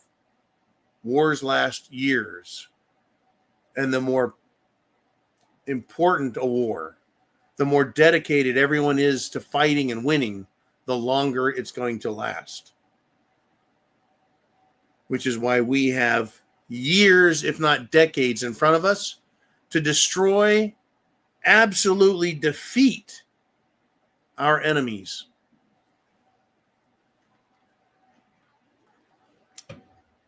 And we're not going to defeat our enemies easily. We're not going to defeat them with ideas because they're not into ideas. They're into dogma and propaganda. They are propagandized and brainwashed. They are indoctrinated fools. They won't go away based on an argument. If you watch protesters, when they lose an argument on the street, they start screaming and becoming violent. They scream and become violent because they do not have a logical, common sense thought in their fucking heads. They won't. And so they will attack and insult, right? They have to be literally defeated. Everyone has to be defeated. The fucking communists, the Marxists, the fascists, the foreigners, the religious fucking fools out there. I'm not talking about the religious Christian fools. They're just part of the problem. We've got other fools too. We got people supporting Israel, which hates Christianity. There's more Christians out there that believe we're supposed to support Israel. That is not Israel. They're Israelis. They're not a religious group of people. They are a secular state that has adopted the Talmud as their religious teachings. They're not Israel from the Bible. They're the synagogue of Satan that Christ talked about. The Muslims, there's a joke about Muslims that's been around for centuries and that they are God's fools, right? In other words, they've fallen for a religion that's manufactured and made up. It's bullshit. It's not even a religion. What Islam is, according to many experts, it is a political system hidden, couched within a so-called holy book that teaches them and instructs them to fight and attack everyone and everything until there's no one left to fight and attack.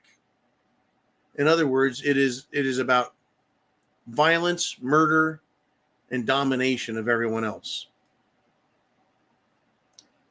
Wow. Hey, thank you, Mr. Viking Boomer. And Jolene, who do we have next on the Prepared Mind channel? We got lots to talk about. And here we got Northern Pike with a $10 super chat. And he says, I love it. Do you know how the mind works with Glenlivet's or Beer 30? Much love. Let's direct the power to heal the ill. Misdirected energies. God bless. Yes, I appreciate that, Northern Pike. Hey, I've got to tell you, having a couple drinks does kind of loosen the gears up so they spin a little more freely. It doesn't strip the teeth off of them unless I have too much. Thank you, Jolene. But here's the deal. This is how I look at it.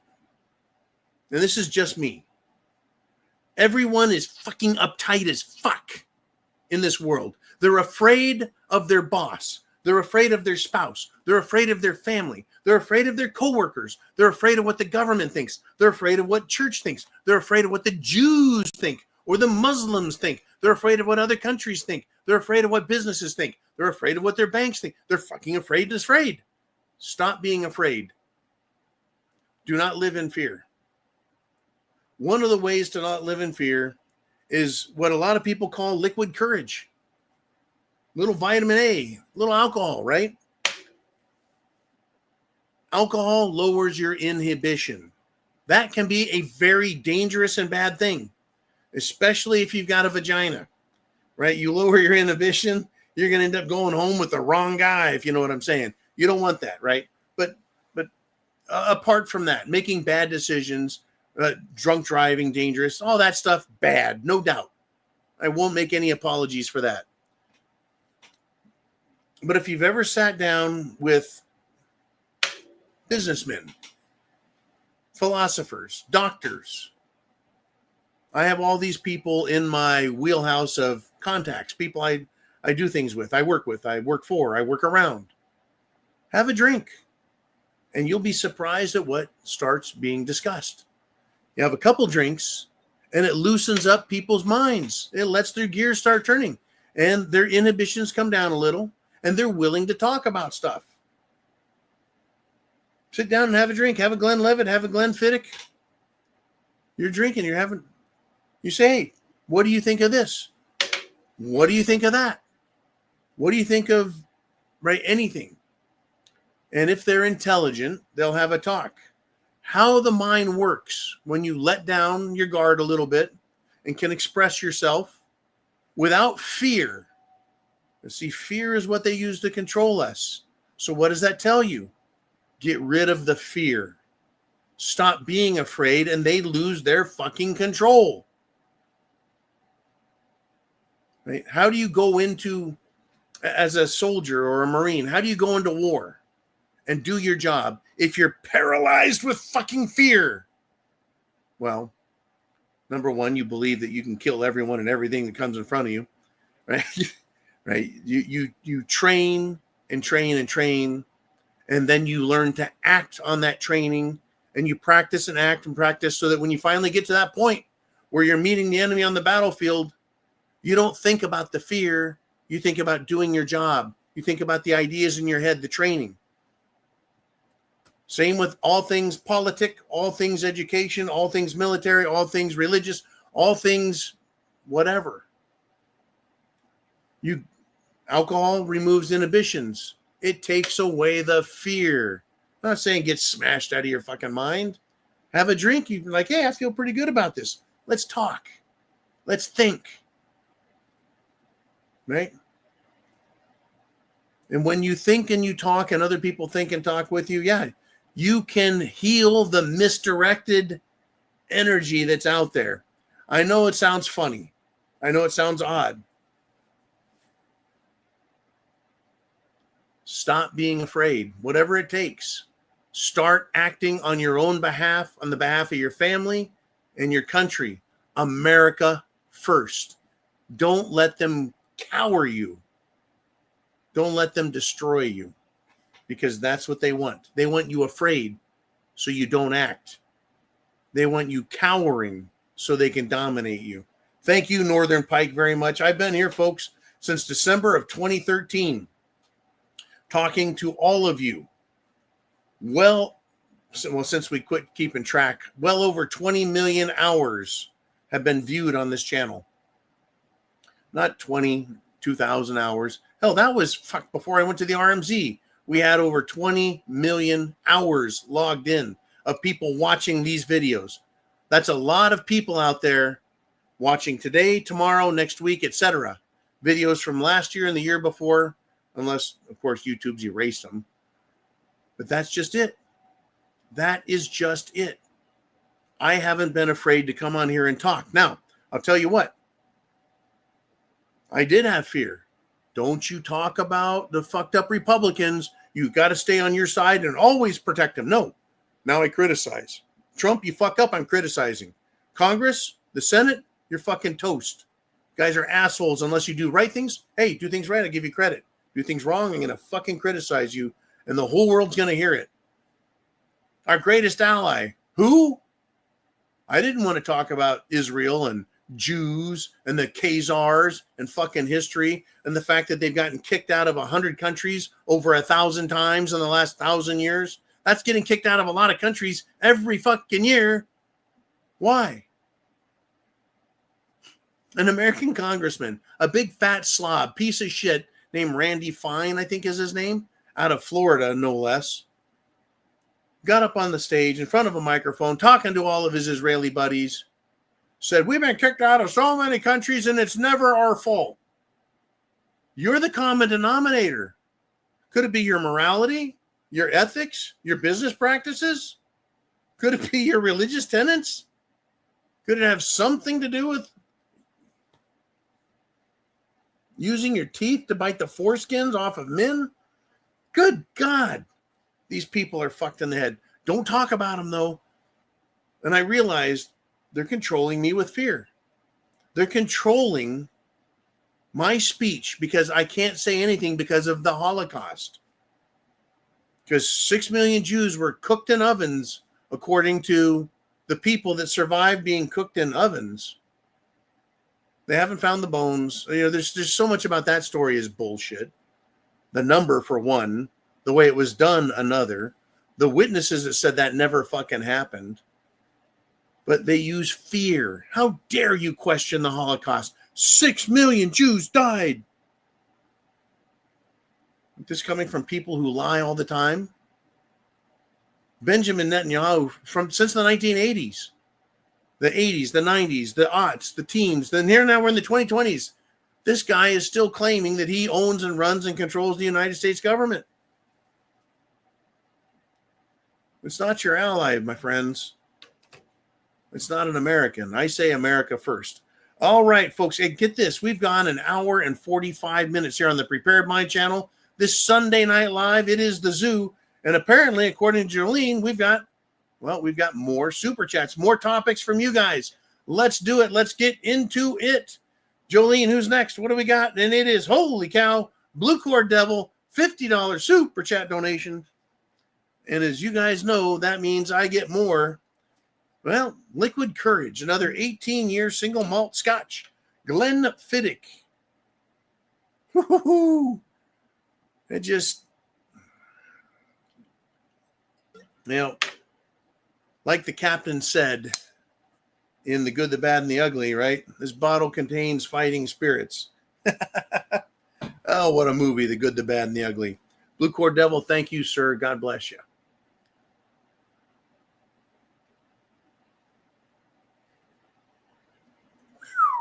He says, please raise your glass, everyone, for my dad, Army infantry veteran grandfather, great-grandfather. 1 in a million, all-around great men. He has gone home and is at peace. Semper Fi. I think a lot of us, if not all of us, have military in our family that have fought and died for freedom, for liberty, for the Constitution, for America, for their families, for what they believe in. I've had people in this country and my family since the early 1700s, through the Revolutionary War, through the War of 1812, on to the Civil War and other wars. World War I, my middle name is the same as my great-great-grandfather's brother who fought. I have had family members. My grandfather fought in World War II. My uncle did 2 tours in Vietnam as a jarhead. Right? We've all got veterans in our family. It's that important. And people that choose to serve do so not to benefit Ukraine, not to benefit NATO and the European Union. Who gives a shit about that? It's about our country and our people and our freedom.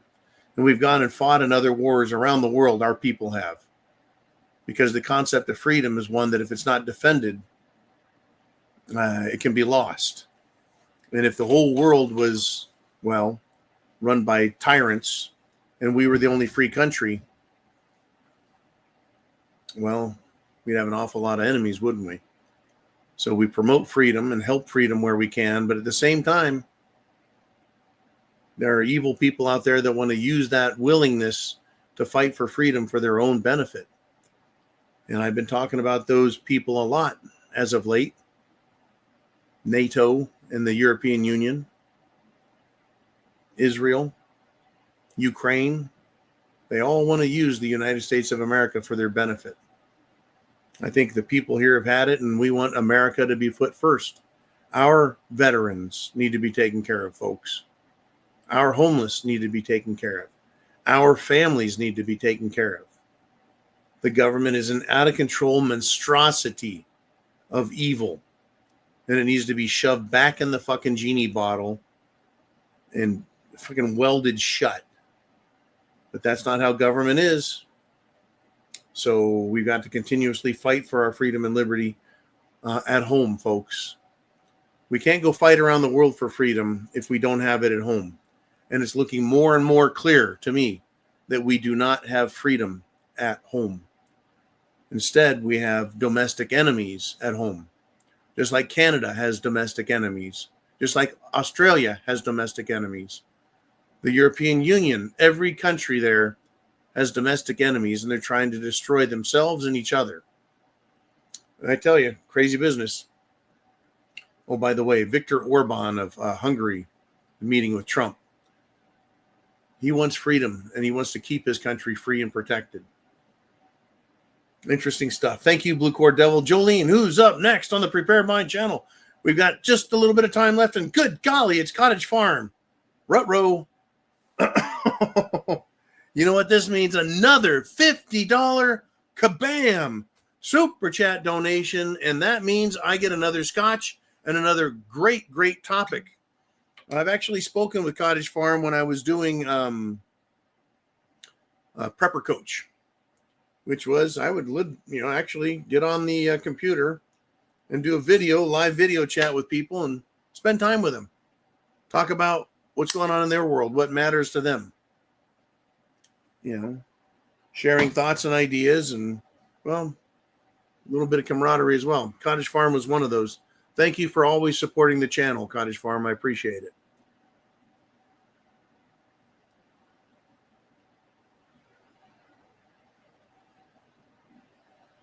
I must say, it's a damn fine scotch. Cottage Farm writes, let's say Seattle wins the Islam domination. Well, I think, I'm safe in my little town until I note the Muslim restaurants in my own small little town. Folks, we are surrounded, and liberals are idiots. Emphasis mine. Liberals are idiots, folks. They really are.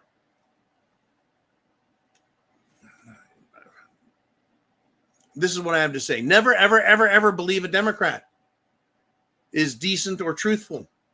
They're hypocrites and they're pedophiles. Right? We've talked about the Muslims, Islam. Pedophilia is in their blood. They'll marry little girls, folks, because Muhammad married a 9-year-old girl, so it must be okay. They will rape little girls, teenagers, and also little boys and teenage boys as well, because they're not Muslim. And so therefore, their book says go ahead and kill, rape, steal, whatever. That's their belief systems, right? Democrats are hypocrites, and they're also pedophiles. So they have a lot in common with Muslims, don't they? They have a lot in common with Israel that also believes that sex with children is just fine. Some sick shit, right? I'll prove it. Folks, a Democrat politician in Texas, a Senate candidate, talked shit and lectured Republicans about Christianity. This piece of shit in Texas has been caught. This super Christian Democrat. Remember, Christian Democrats believe in abortion. Yeah. And that you can be gay, and God loves that. You can be a transgender. Anyways, this super Christian guy was following porn stars, hookers, escorts, and OnlyFans models, right? Every single time. That's Democrats. So in a state like Washington, an area like Seattle, they've invited these people in. They've given them safe passage, safe harbor, sanctuary, because they're illegals or they're anti-American and they're scum.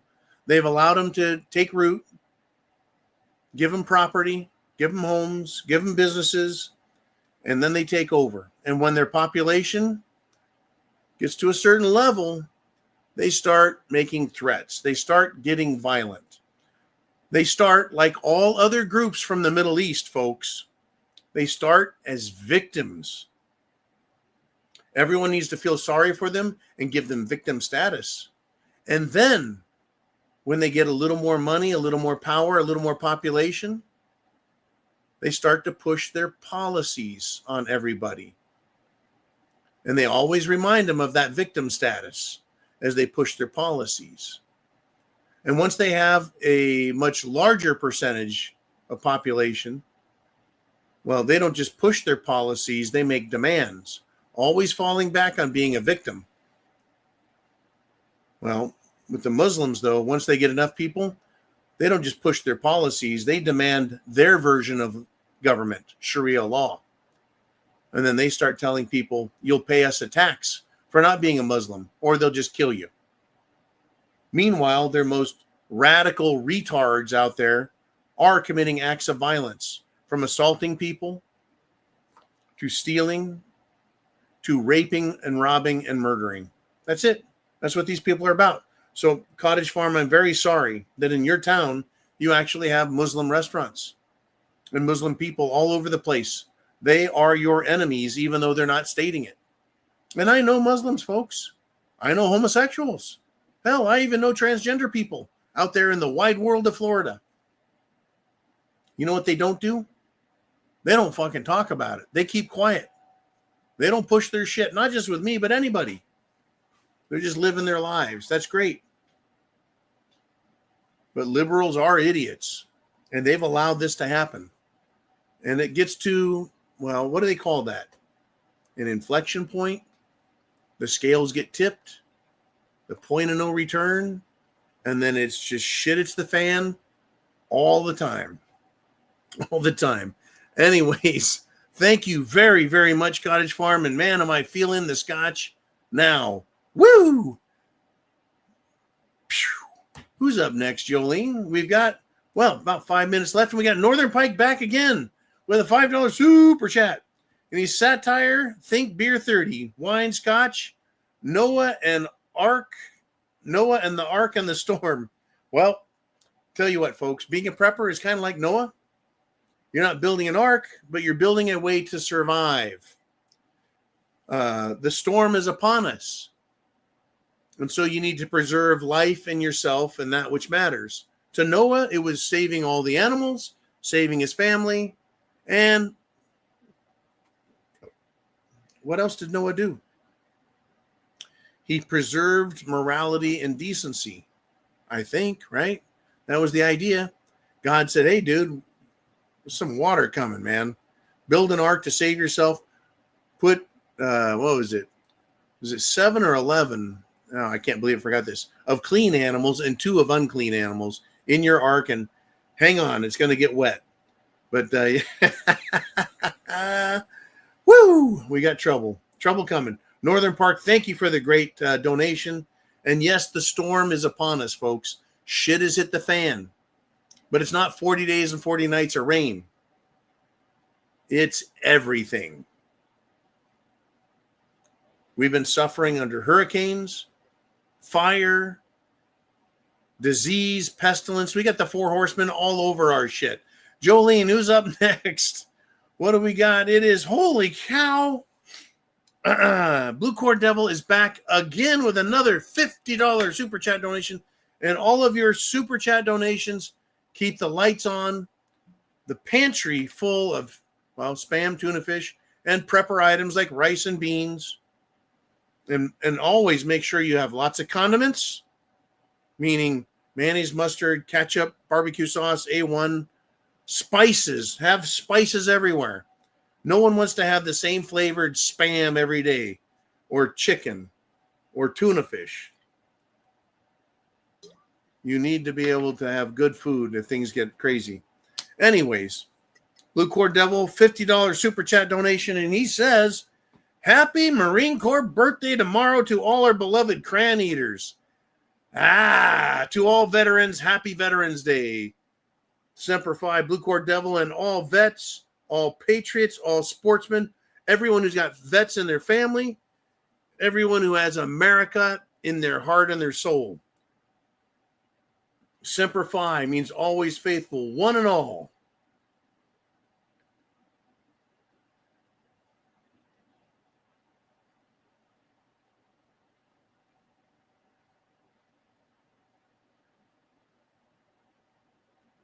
Amen.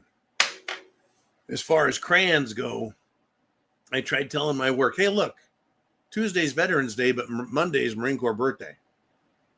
I should just take a 96er. And they're like, no. We'll just get you a box of crayons to eat on Monday. You come to work. So, yes, I'll be getting up and going to work tomorrow. But I'm going to sleep well because of all of these great scotches and knowing that you are great Americans. We had an awesome turnout, 400 people live. Make sure you have hit the subscribe button. Go to thepreparedmind.club and be a premium member there. There's memberships on YouTube. But your support makes this show happen. And we'll be back 0 dark 30 in the mornings all week. And Monday through Friday, we do our afternoon show that's live for the preparedmind.club and subscribestar.com members. Thank you, Jolene. The preparedmind.club. It's $2 a month. And it makes sure everything gets taken care of. You guys, there's enough of you that have done that. That is wonderful. There's something else I was going to say. Monday through Friday, you can join us live. Oh, and X. We now have control over X again. We have about, is it 6,000 or 8,000, whatever the 1,000 is, members, subscribers on X. You will now be back on and getting live broadcasts and follow my posts there. Folks, whether it's pro-America or anti-America, good for America, bad for America, I will hit the heart and repost. The reason being is that means I want you to look at it. I want you to read it, good or bad. If it's an interesting idea, a retarded idea, if I do that, it's because it's valuable information. We need to understand the enemy, understand the people around us, understand the world we live in. Just like on the show, I don't do stories on how great America is. I do stories on, oh shit, we better wake up and fix that, et cetera, et cetera, et cetera. Chance favors the prepared mind. Thank you for all you guys do. Semper Fi, God bless. Happy Veterans Day. Happy Marine Corps birthday. God bless America. America first.